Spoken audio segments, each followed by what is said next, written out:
ही खरं तर ऑगस्ट 2023ची गोष्ट आहे, पण ती आता तुम्हाला सांगतोय. तर झालं असं, आदल्या दिवशी आमची भरपूर फोनाफोनी होऊन एकदाचं माझं, संकेत आणि कृष्णाचं ठरलं की बळवंतगडावर जायचं.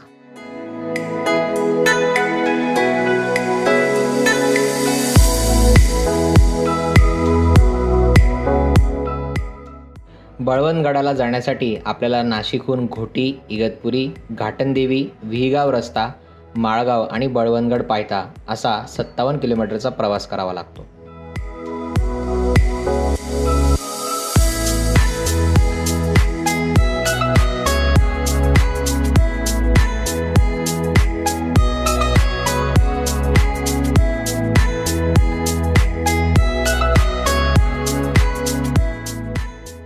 घाटनदेवीपासून अशोका किंवा विहीगाव धबधब्याकडे जाणारा रस्ता हा अतिशय सुंदर आहे. वळणावळणाचा आणि निसर्ग सौंदर्याने नटलेला हा रस्ता कोसळत्या पावसामुळे अजूनच सही वाटत होता.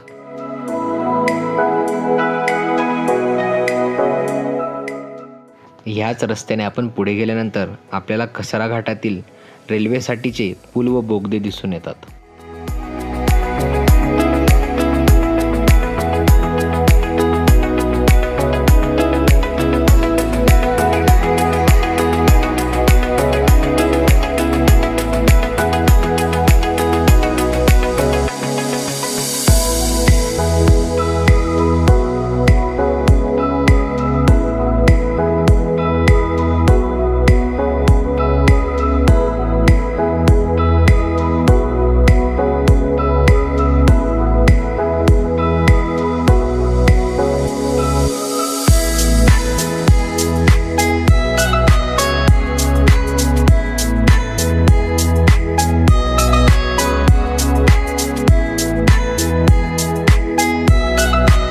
आपल्याला कसारा घाटातून जव्हारकडे जाणारा किंवा अशोका धबधब्याकडे जाणारा रस्ता लागतो.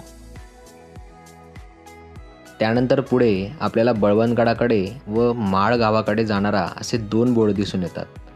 ह्याच बोर्डच्या पुढे डावीकडे जाणाऱ्या रस्त्यावर वळावे.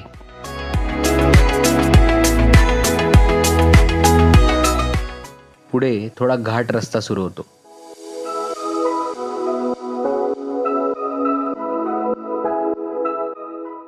याच रस्त्याने पुढे गेल्यावर एका ठिकाणी आपल्याला एका दगडावर पांढऱ्या रंगात बाण कोरलेला दिसून येतो.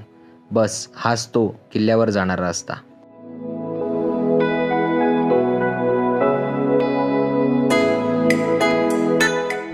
नमस्कार मित्रांनो, मी प्रशांत पाटील पुन्हा एकदा तुम्हा सर्वांचं ट्रॅव्हलर प्रशांत आपल्या चॅनलवरती स्वागत करतो. तर 2023च्या पावसाळ्यातला हा पहिला ट्रेक आहे आणि आपण आता आलेलो आहोत तो शहापूर तालुक्यामध्ये ठाणे जिल्ह्यामध्ये असणारा कसारा घाटाचा जो रक्षक आहे, टेहळणीचा जो किल्ला आहे असा म्हणजे बळवंतगड या किल्ल्याला आलेलो आहोत. आणि हा छान आपला जो विहीगावकडे म्हणजे जो अशोकाकडे जाणारा जो रस्ता आहे, तो घाटाचा रस्ता आहे, तो खाली ॲक्च्युली तिथून एक फाटा फुटतो. ते सगळं मी आधी तुम्हाला सांगितलंच आहे. तर आता या इथून आपल्याला वर जायचं आहे आणि इथून हार्डली 10-15 मिनटाचा तो ट्रेक आहे. तर इथपर्यंत कसं यायचं, थोडंसं हे घाटामध्ये रस्त्यातच मध्येच हा थोडा वर जाण्यासाठी रस्ता आहे, तो लक्षात येत नाही. तर त्यासाठी म्हणून मी जे लोकेशन आहे ते लोकेशन तुम्हाला शेअर करेल आणि त्या लोकेशनला बरोबर आपण येऊन थांबतो आणि तिथून मग हा पुढे जायचा रस्ता आहे. आणि आता थोडं इथल्या स्थानिकांनी सोय पण करून ठेवली आहे, लक्षात यावं म्हणून इथं असं बळवंतगड नाव असं लिहून ठेवलेलं आहे. तर आता आपण ट्रेकला सुरुवात करूया. कसा आहे किल्ला, काय अवशेष आहेत यावर आणि काय आहे याचा इतिहास ते जाणून घेऊया. चला तर मग.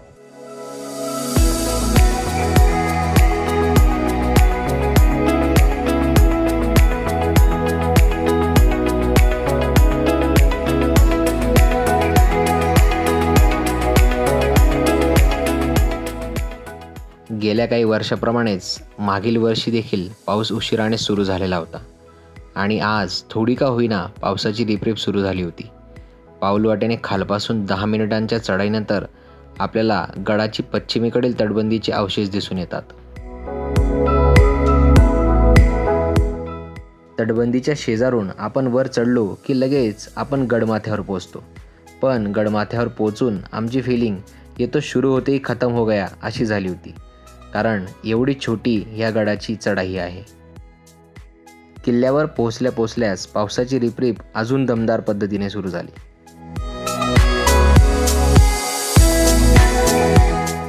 गडाच्या अगदी मधोमध पायाखाली पणवती दाबलेली अशी वीरमुद्रेतील हनुमंतांची मूर्ती आहे। याच मूर्तीपासून थोडं पुढे जाऊन आपण खाली उतरलो की गडावरील भलं थोरलं पाण्याचं टाकं लागतं। यात गाळ भरपूर साचल्याने पाहिजे तसं पाणी आता यात जमा होत नाही।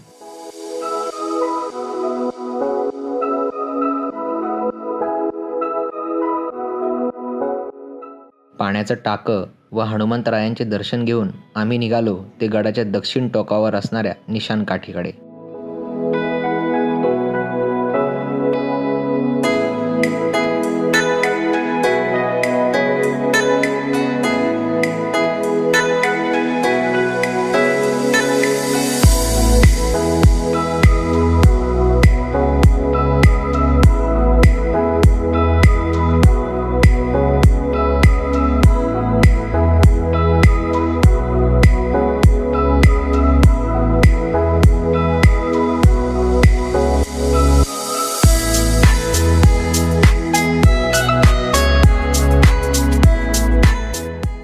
तर मित्रांनो, आता आपण बळवंतगडाच्या जी दक्षिण बाजू आहे, दक्षिण टोक जे आहे त्या ठिकाणी आपण आहोत। आणि नक्कीच या ठिकाणी पण एक निशाणकाठी बुरुज असावा, कारण या ठिकाणी जर आपण बघितलं तर आपल्याला बऱ्यापैकी अवशेष दिसतात। आणि ह्या बाजूला म्हणजे या किल्ल्याला टेहळणीचा किल्ला का म्हणून संबोधलं जातं, तर म्हणजे इतिहासात पण याचे उल्लेख टेहळणीचा किल्ला असेच सापडतात। तर त्याचं मुख्य कारण म्हणजे हा आपला कसारा घाट, म्हणजे जे प्राचीन जे प्रतिष्ठान जे होते म्हणजे जे आजचं पैठण, त्या ठिकाणी नालासोपारा पट्टण म्हणजे नालासोपारा जे होतं त्या ठिकाणाहून जो आहे सगळा परकीय देशाचा जो व्यापार होता, तर व्यापारी तांडे जे असायचे व्यापारी लोकांचे, तर ते याच कसारा घाटातनं वर जायचे आणि वरून मग नंतर एक रूट जायचा तो आपला जीवधन वगैरे जो एरिया आहे तो आपला त्या बाजूने जो जायचा, आणि दुसरा जो रूट होता तो आपला सरळ म्हणजे नाशिकपर्यंत यायचा। नाशिकहूनही तो पुढे औरंगाबादकडे गेलेला आपल्याला किंवा पैठणकडे आपल्याला गेलेला दिसून यायचा।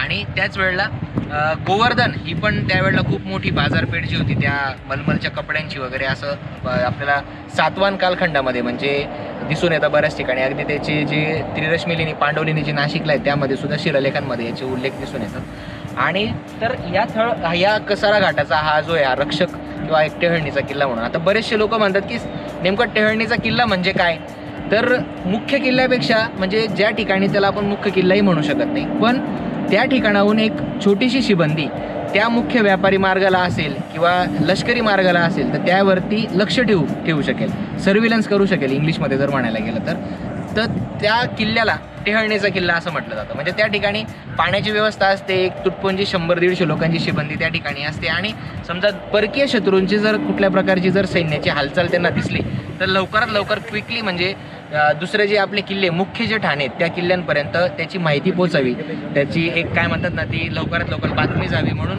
या किल्ल्यांची निर्मिती केली जायची। आणि त्यांचं महत्त्व हे खूप आहे म्हणजे ह्या टेहळणीच्या किल्ल्यांचं। म्हणजे तर हा टेहळणीचा किल्ला म्हणजे किल्ला त्याला म्हटलं जातं टेहळणीचा किल्ला जो आहे। आणि मुख्य किल्ले आपण बघतो की ज्याला पूर्णपणे फोर्टिफिकेशन असतं, तटबंदी बांधलेली असते, पाण्याची व्यवस्था असते, शिबंदी जास्तीत जास्त राहण्याची व्यवस्था असते, तर तसा आहे। आणि अजूनही इतिहासात त्याचा उल्लेख किंवा जो संशोधन जे आहे ते या किल्ल्यावर पूर्णतः झालेलं नाही।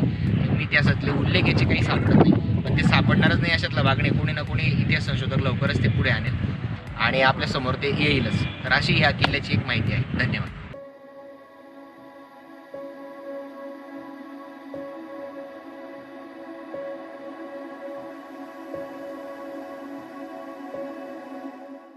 गडावर अनेक वाड्यांचे अवशेष देखील दिसून येतात।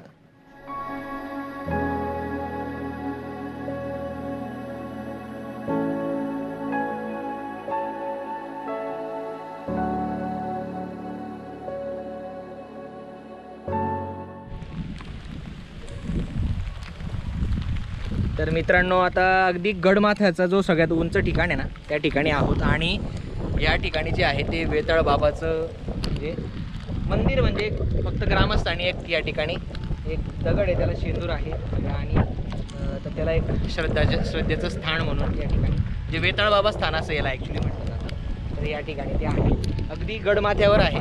इथं पण एक ॲक्च्युली वाड्याचा अवशेष त्या ठिकाणीच आहे। आणि आपण आता गडमाथ्यावर आहोत, या इथं वरती ध्वजस्तंभ आहे हा वरती, आणि पाऊस पुन्हा नव्याने आलेला आहे। जर ह्या बाजूला जर वातावरण बघितलं तुम्ही तर काहीतरी वेगळं झालंय आता, छान ते सगळे ढग असे डोंगरांना बिलगलेले छान। आणि मगाशी पाऊस नव्हता, आता छान हा पाऊस आलाय. गडाच्या उत्तर पश्चिमेला आपल्याला एकावर एक दगड रचून निर्माण केलेल्या तटबंदीचे अवशेष देखील दिसून येतात.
तर मित्रांनो, आता ज्या ठिकाणाहून आपण सुरुवात केली होती गडभ्रमंतीला, त्या ठिकाणी पुन्हा आलेलो आहोत.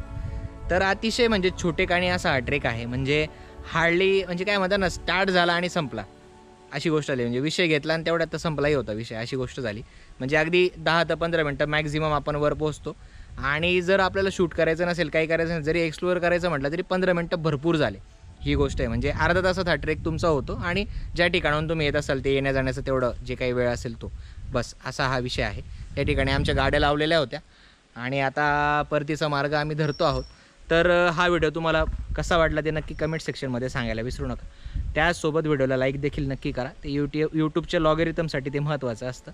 आणि बस शेअर पण करून टाका. तर एवढं बोलून मी तुमचा निरोप घेतो. तर काळजी घ्या स्वतःची, आपल्या परिवाराची सुद्धा, आणि जवळच असणाऱ्या अशा एखाद्या ऐतिहासिक वारशीसुद्धा. धन्यवाद.